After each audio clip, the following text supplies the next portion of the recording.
This is why it's fun to hate on the Chicago Sky. The Chicago Sky have waived Hailey Van Lith and signed Natasha Cloud. Now, we are very happy to see Natasha Cloud signed, but with that, even when the Chicago Sky do something pretty cool, it still leaves more questions than answers. Cloud signed a one-year deal for $555,000. Now, they also waived Maddie Westbeld. Sources saying the reason was based on staff's style of play preference. Now, they also picked up JC Sheldon in the offseason along with Skylar Diggins, just looking at the guards. So the Sky are pretty tough, man. I mean, it sucks for Hailey Van Lith, and obviously you have to wonder again what the Sky were doing in the expansion draft. Why give up 2 picks, protect all of your players? And we said this at the time. A lot of people were wondering, why are you giving up picks to protect players that on a lot of levels we just knew they weren't going to keep, and outside of that they weren't going to play? And honestly, for both players, Hailey Van Lith and Maddie Westbeld,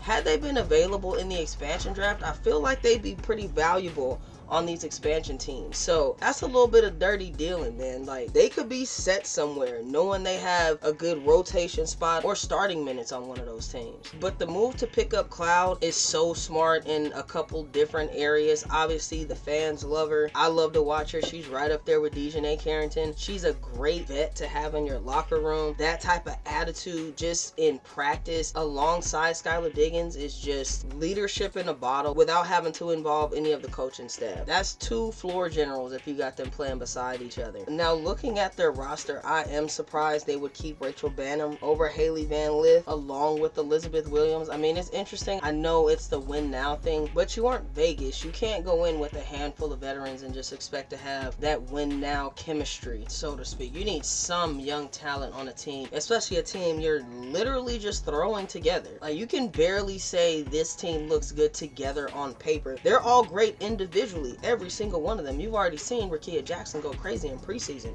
You know what Skylar Diggins is capable of. We've seen Natasha Cloud play the last 2 seasons of Unrivaled. Hailey Van Lith had a hell of a preseason. So to say they're looking for style of play preference, I can't wait to see this style of play. I have the most toxic relationship with the Chicago Sky, and I don't know how to describe it to people. Because one day I absolutely love them and I adore them and I want to ride for them, and then one day I want to burn the whole organization to the ground. Because one day you draft Angel Reese and Camila Cardoso and you have Teaspoon as the coach, and all is well and all is happy, and we're bad. We're a bad team, but like, we're happily bad together, you know?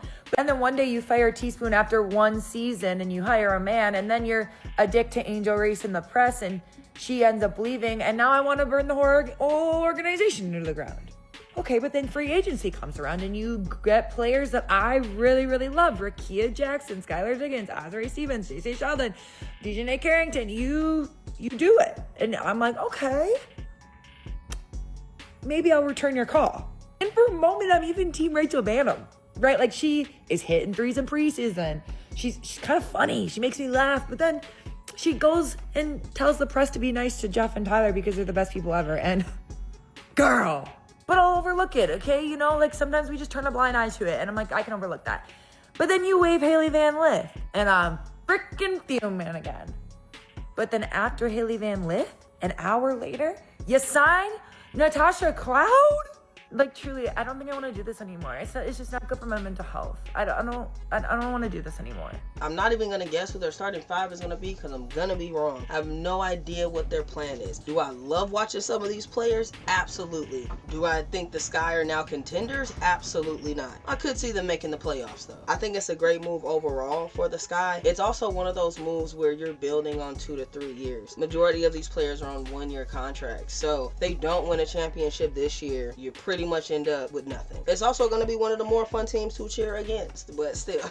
I mean, seriously, when you look back at the last year or so, off-season included, of what Chicago has been doing, what was the point of all of these side moves that got you nowhere? If the end goal was really just to sign as many veterans or a bunch of players that look good on paper, then why not turn all those draft picks into actual assets or trade up into the draft instead of back and protecting players you never planned on keeping? And honestly, if the answer is they just changed their mind in the middle of whatever plan kept Hailey Van Lith, that's even more concerning, because you have to be wondering as a player, is there anywhere to safely be drafted? But along with Hailey Van Lith and Maddie Westbell, there were a handful of players cut from other teams as well. Yeah, Jordan Obi waived from the Las Vegas Aces. I actually think this was pretty telling. Can't be too mad at Vegas for this one. Yes, she's a rookie. We pretty much know Vegas moves like that, but they didn't load up on 20-25 players in training camp, and now you got a dozen players with their heart broken. You got one cut, maybe another one if they make a move in free agency. We know there's still a handful of players available there. This team is familiar with your Tiffany Mitchells of the bunch, but then you look at a team like the Sun, who had to waive Mignatore, Harmony Turner, Kyla Oldacre. Like, what was the point of even signing some of these players if this is where you get in the situation? The Wings waived 5 players today. 5. At the end of the day, the roster is still just 12 players. These developmental spots are listed like completely separate entities rather than extra players on the bench. So you gotta feel for the players being waived now and throughout the rest of the week. The Dream still have 2 to 3 players to cut. The Sun, the Fever, the Liberty have 6 to 7 cuts to make. The Tempo, the Mystics, the Valkyries 1 to 2. The Sparks 1 to 2. The Lynx 1 to 2. The Mercury, for some reason, have nearly 6 cuts to make. So it's not just the Sky. Obviously, I use them to have fun, but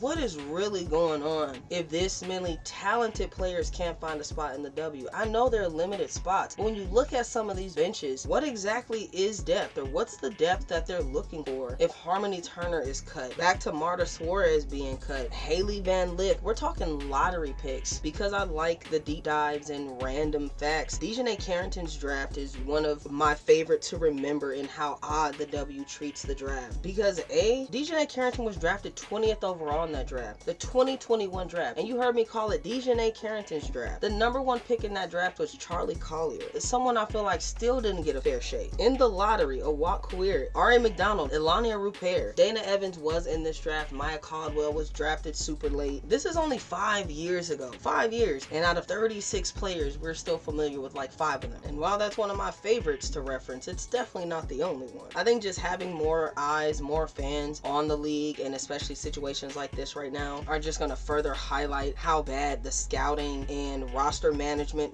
really is. Because as much as you can be critical of a team like Vegas, they knew who they were scouting. They didn't have 18 different people in there half promising them a spot. You knew what you were going to get. And I think they made a great choice in Janiah Barker. Whatever control Becky has, I'll give her that, specifically in this roster management spot. But then you can look at a team like the Golden State Valkyries, an expansion team, and then a team like the Dallas Wings, a team that's been here for a while, and you just wonder who's in charge of scouting, who's in charge of telling the coach and the general manager to watch this player because they'll fit our system, they'll fit this team, outside of the #1, #2 picks. Because in practice, that's like 12 players that know they're not going to make the team. And right or wrong, players you can argue should be on a team that are arguably better than some of the players that are signed right now. Before today, that was obviously a Natasha Cloud, but you still got Tiffany Mitchell hanging around out there. I can't really sit here and be upset or even pretend to be upset on a team that I actively hate on, but as a whole, the W really needs to figure this part out and rehire or actively restructure whatever's happening in the scouting department. Don't forget to like and subscribe, players.